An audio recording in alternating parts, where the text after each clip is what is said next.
What's up guys, Qehzy here bringing you guys another tutorial, and this one was uh, very heavily requested.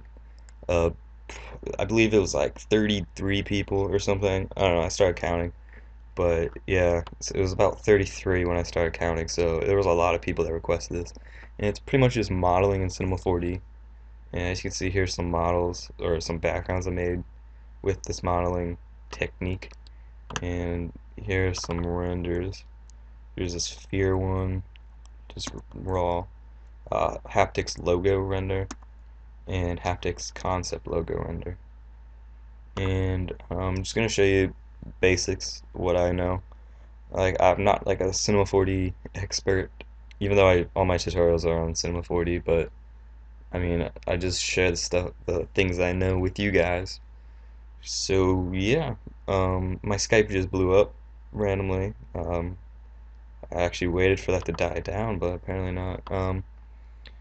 So what you want to do is open up blank Cinema 4D uh, window, project, I guess. Then you're just gonna want to import your logo or text, and I'm just gonna use, what's a fun logo? Actually, I want to use a stupid one. What's a stupid logo?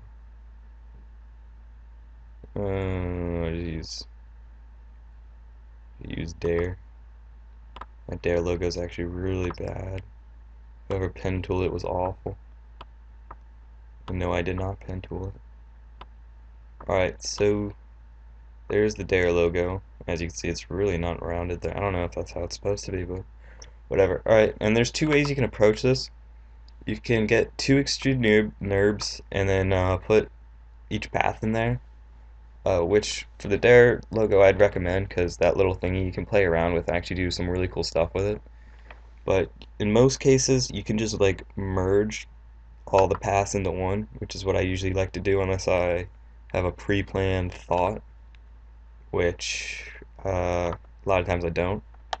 But you're just going to want to right click and select children, right click again, connect objects and delete, and then drag that on the extrude NURBS. And of course, my Cinema 4D is going to do this thing when the logo is just dark black, which is going to be annoying.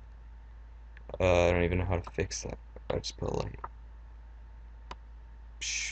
Alright, that'll work for now. Okay. So then you're gonna want to go and you're gonna make the depth 75.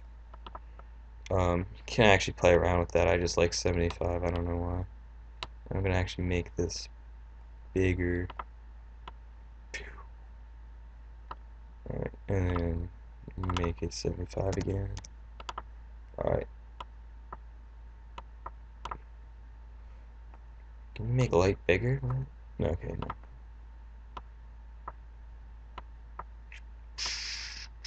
Alright. And then you're going to want to go to caps, fillet cap,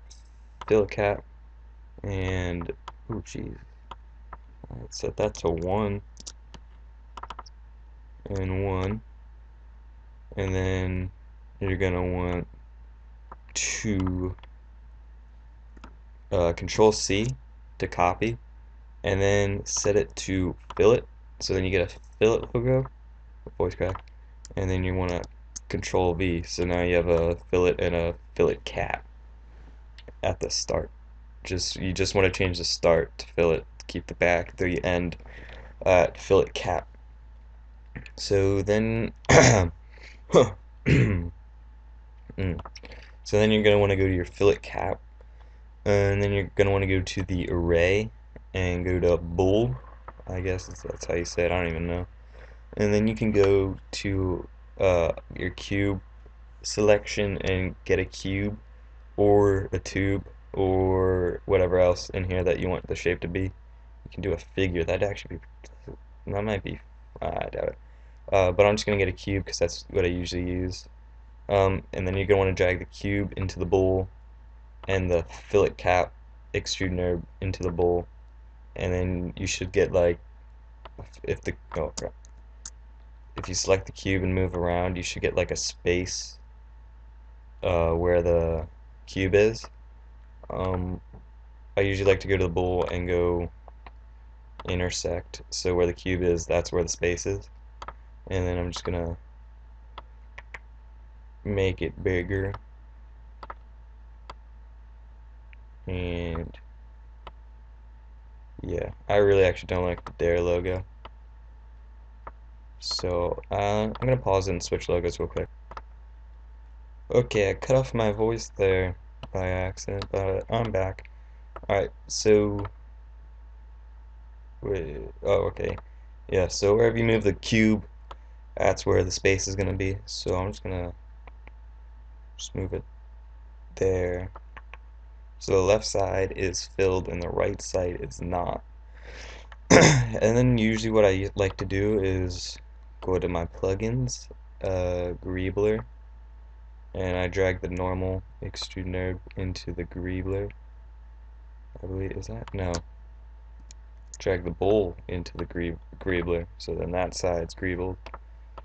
And then the only settings I change on that is make that height 3 and 5, and then make the bevel 1 and like 4-ish. Maybe 2 and 4, yeah, 2 and 4-ish. And you get that effect. And if you want to get like the cage effect, I don't know what it's called. Moon has a name for it. I forget what it is. But let me see if I have an example.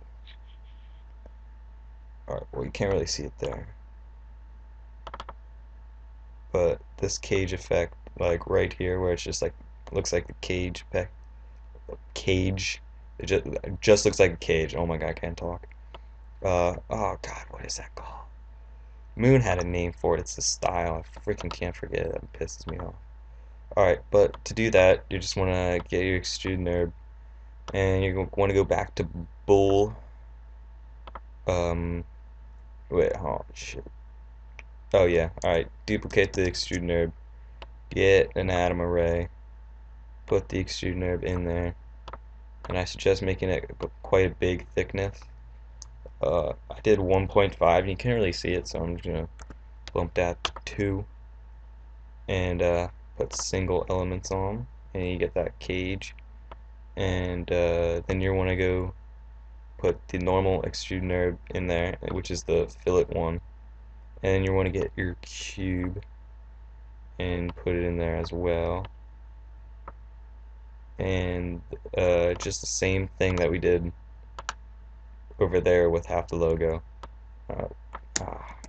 Select the cube, just move it down, and then this top hit part will be just caged so you can see through it, but the bottom part will have the fillet still there, so you can't see through it, as you can see right there.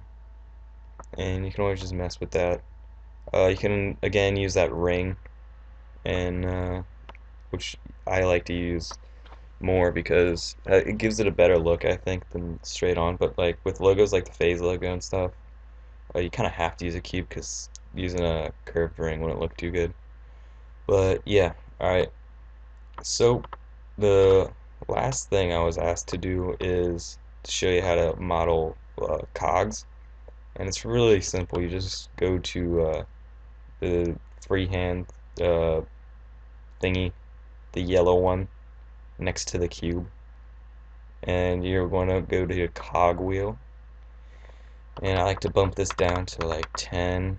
No, I don't. Like 12. Yeah, that's what I like. Bevel, I bring that down a bit so it's more straight, and that's usually all I do. And then I'm gonna make that a little bit smaller, and then go to extrude nerves, drag it on there, and then you can just put that in your text and stuff. And yeah, and that's pretty much it for this tutorial. Hope you guys enjoyed. It's kind of late here, so it's kind of weird talking. I don't know. I always find it weird talking to myself, telling people how to do stuff, even though I don't know who you are. It's kind of weird. But yeah, and then you just like duplicate this and then I put it over. And I usually go to this view because you can see it better. But yeah, and then you can just model other things and put it in here. But that's for another day. But hope you guys enjoyed this tutorial. If this video gets to what is it, like, I'll do 40 likes. If this video gets to 40 likes, I will post my personal CCs and like other people's CCs, like known people's CCs, and also my renders and my PSD files. So yeah, so let's like this video up and see you guys later. Peace.